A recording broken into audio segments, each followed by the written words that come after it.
What would everyone do if the She-Hulk was being controlled by the Russian government to destroy the Avengers? This is Comicstorian. I create audio dramas of your favorite comic books, leaving out enough that there is still something for you to collect, be it extra plot, context, or artwork. All alterations are for copyright purposes, and don't forget to check out one of our long-standing sponsors, GFUEL, where you can use the code COMICS to get 10% off of your order, or Shortbox, another great option that we have partnered up with to increase your graded comic book collection today. Click the link down below to learn all about them.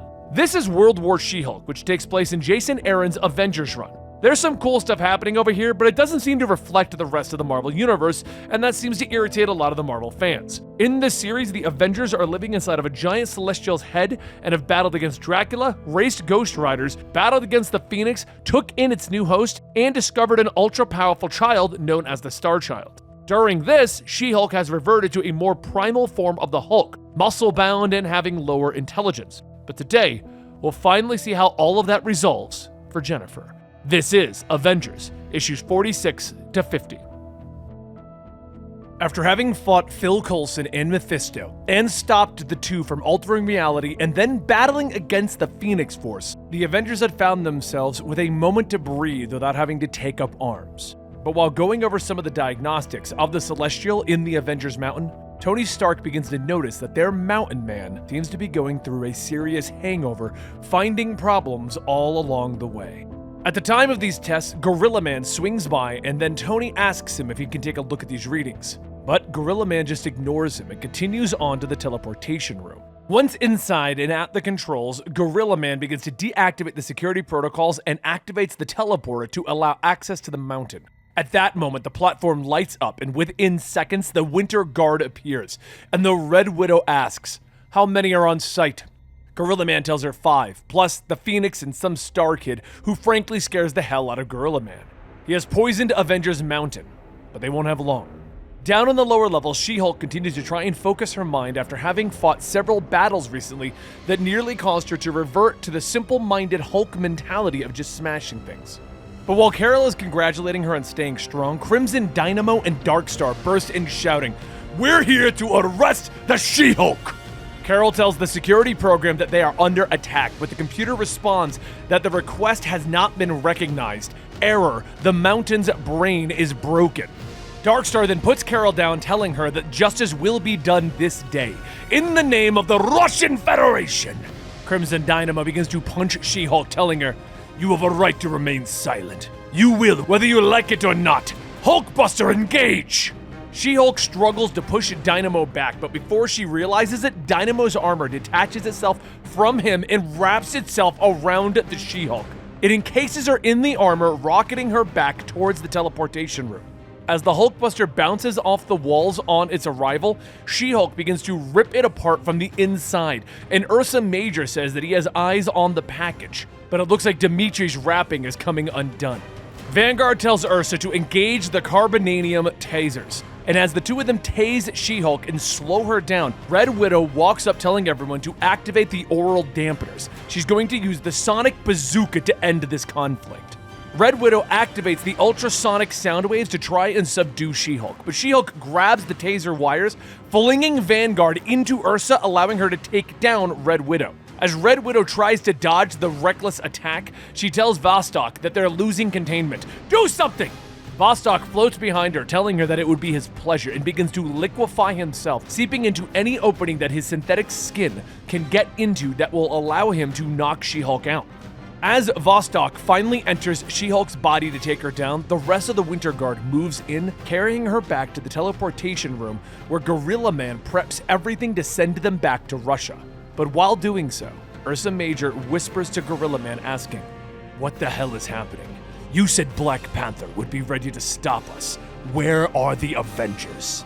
And Dynamo shouts for Ursa to hurry up, but Red Widow tells him, "No, it's all right. Let the traitor stay," and she stabs Ursa Major in the throat. As the giant bear slumps over dead, Gorilla Man tells her that that wasn't a part of the plan. "It was supposed to be me who died. That was the deal." But Red Widow tells him that whatever deal he has is with the King of the Vampires. Gorilla Man shouts that Dracula said that she'd give him what he wanted if he helped. He said that she'd kill him. Red Widow puts away her sword, pointing a finger at Gorilla Man. Bang! And then leaves him to forever remember his betrayal for the rest of his immortal life. Back in Russia, She-Hulk is tried and convicted of crimes against Russia and her people and is sentenced to reconditioning in the Red Room. A week goes by, and while Red Widow tries to break She-Hulk's mind, She-Hulk just recites the rules and articles of law to try and keep herself from slipping and losing herself. Red Widow asks, who is she? Jennifer says, Jennifer something. Red Widow tells her that she is a Hulk, and what do Hulks do? She-Hulk begins to struggle mentally, but finally says, Hulks, smash! And then bursts out of the wall, punching holes as she tries to escape the Red Room facility. She comes to a room full of dolls, and she pauses to stare when suddenly all of them spin around and begin to attack her. Each of them different parts of Omega Red, Winter Soldier, but all super killers just like her. Just like the Hulk. But after being recaptured, Red Widow asks why isn't she going to try and murder everyone? She should have been shattered into 1,000 screaming pieces at this point. Vostok says that she is showing remarkable self-control by keeping her gamma powers contained. Perhaps She-Hulk isn't as simple-minded and savage as they would like to believe. But even though she resists, he is still breaking her walls down, and soon her mind will be theirs. After a few more moments, Vostok says that he got word that the Avengers are here, currently inside of the building. Red Widow asks if she's ready. Can they send She-Hulk in to kill them? Vostok says that the spider's eggs have all been laid in her mind. They just need a little bit more time to hatch. So Red Widow takes a pair of guns formed by Vostok. We may not have that sort of time. We're already down one traitorous bear, and Perun and Chernobyl are off-world. Moments after leaving, Carol punches her way through the walls and Red Widow opens fire. Hello, pretty puppy! As she opens fire, Carol asks if she has some sort of death wish. That would be the only way to explain why she's using bullets. Red Widow tells her yes, she does make wishes for death. Millions of wishes, including hers, but those aren't bullets. Before Carol can even realize it, the bullets shot into her are pieces of Vostok, all at once releasing themselves to bind and bring her down. But back with Vostok himself, he's having a hard time keeping She-Hulk contained while she tries to fight and free herself when he notices that there is a steady increase of heat coming off of her. Suddenly she releases a gamma blast from her mouth, melting Vostok, freeing herself from his control. But back with Carol Danvers, she too manages to free herself, and as she subdues the Red Widow, she uses some of the cables connected to the Red Room to tie her up by her arms, stating that she needs to relax and think about what she's done. Vanguard begins to report that Dynamo is down, but the giant green fist swings again, shattering Vanguard's shield into 100 million pieces. And while She-Hulk begins to choke Vanguard, Tony and Cap stare, with Tony asking, I have a quick question. Do you think she knows who she's fighting? She-Hulk screams as she begins to take down the rest of the facility, and rocks begin to fall with Captain America radioing in that they need an immediate medevac for the Winter Guard. Ghost Rider picks up the comms. I can hear you. Hopefully the Hell Charger is immediate enough for you. But while She-Hulk escapes, Tony scans the area and reports that he found the Synthoid, or what's left of him, with Cap asking, what about Red Widow? Tony shines his light and states that they found Red Widow's arm. But up ahead in the woods, Red Widow radios her contact stating that it is done, or as done as she can make it, but it is not without a price. In addition to the payload, she will need one of his agents to leave an arm for her. Yes, a literal arm. As a small price of payment, the asset has been successfully deployed and will go as instructed. She is theirs. They have their very own Winter Hulk. Later in Bulgaria, Gorilla Man sits in a bar trying to drink his sorrows for his betrayal away, when suddenly a giant red arm breaks open the door. She-Hulk walks in, literally not stopping for anyone or anything in her way. Gorilla Man stays put. They did it. Those crazy Russians actually did it. She-Hulk grabs him by the head, and as all of the other patrons of the bar surround her, She-Hulk releases another gamma-irradiated blast, burning everyone, and leaving with the Gorilla Man under her arm. Sometimes you find yourself in a hole so deep and godforsaken you figure there's no way out. That's where I live. Just leave me there and walk away. However, She-Hulk doesn't do that. In fact, she does the exact opposite. As morning comes, Gorilla Man continues rowing a small boat, trying to catch his breath. Look, as someone who's long made a living being in the wrong place at the wrong time, listen to me when I tell you that this is the last place that you want to be.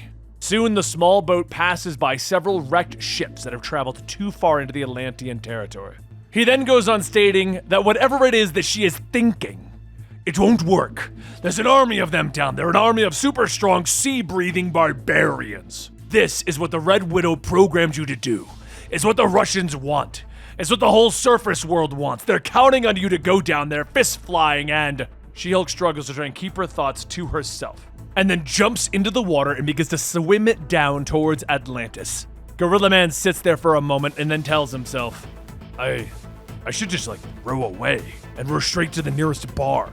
But at that moment, several swords stab up into the boat as several more Atlanteans jump up attacking. Death to all human defilers of Mother Ocean.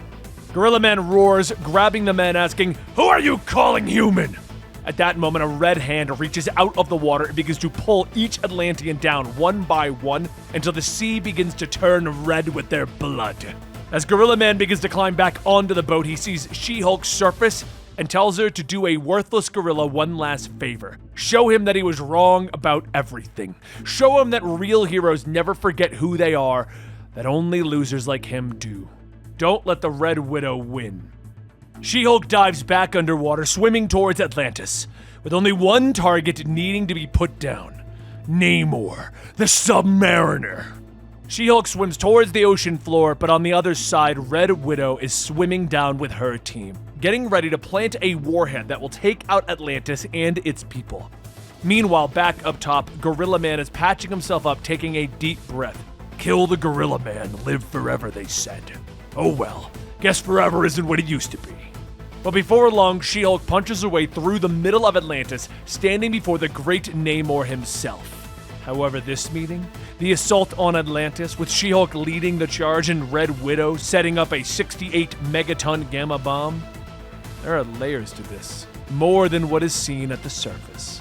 You see, on the surface of this entire event, it could be seen as the Winter Guard brainwashing the She-Hulk to add to their roster, to create their own World War She-Hulk, where she starts a war by having the surface world blow up the Atlanteans. And this is partly true. The true purpose of She-Hulk's capture was so that they could use her to instigate a fight between Atlantis and the surface world. And while She-Hulk was focused on fighting Namor, Red Widow would set up a bomb that would kill most of the Atlanteans. While slipping out after the explosion, it would leave She-Hulk at the center, painting her as the one who initiated the fight, not Russia. Just like an onion, there are more layers than just that. In a briefing brought in by General Okoye, there's a deeper situation at play. Due to She-Hulk's extensive background and work with the Avengers and S.H.I.E.L.D., and how she has served many tours, all while still having a successful law career, she was made into a unique candidate. One that was allowed to be captured and made to believe that she was brainwashed, only to stop the Winter Guard's plan before it could do any real damage. Prevent the World War from happening. The Avengers, at least, She-Hulk and Black Panther, knew that Russia was planning an attack on Atlantis. As to how and when, it was actually unknown.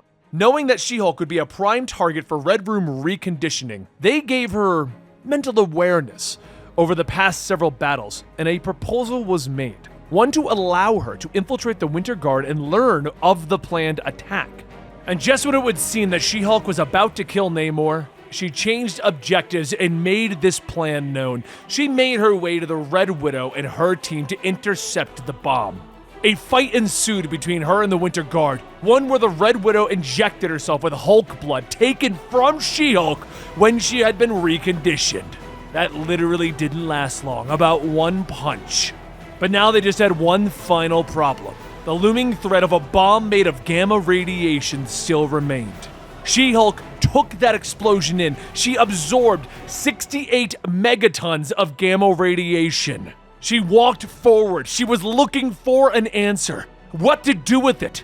She was ready to explode at any second, and if she did, she would take out countless miles of the Earth and leave it uninhabitable for who knows how long. But Jennifer remembered something from one of her jogs, back when the dead Celestials were falling out of the sky. She had stopped and connected with its dead body, seeing something that most others might have missed. There was a place within the Celestial that she could retreat to, one where she could release all of the Gamma in a secure location, inside of the Avengers base of a giant Celestial. There was a secret chamber. Lucky enough for the Avengers, the release also cleared out the poison that Gorilla Man had infected their base with. And the results of the release of all of that excess Gamma, it reverted She-Hulk to her original look, as well as allowing her to keep her full brain functionality while still being a Hulk. She was classic She-Hulk once again. Which is why, now that they are all standing in the Supreme Court of the Russian Federation, She-Hulk explains that this entire legal proceeding to defame has been a frivolous, fraudulent, and outright felonious perversion of justice. Not to mention a waste of her very expensive time. A formal apology for the entire Russian legal system should be forthcoming, but she'll settle for a complete and immediate dismissal of all criminal charges leveled against her. And that is how She-Hulk got herself out of trouble from the Russian legal system when she was tried for her crimes against Russia. And now She-Hulk is back to looking like normal She-Hulk, just in time for the TV show.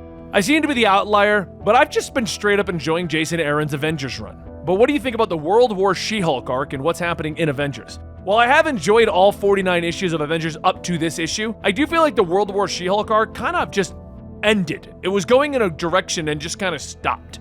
But let me know in your comments down below what you think about it, what you think about this arc, and what do you think about the show. Like, subscribe, and hit that notification bell, and I'll see you next time right here at Comicstorian.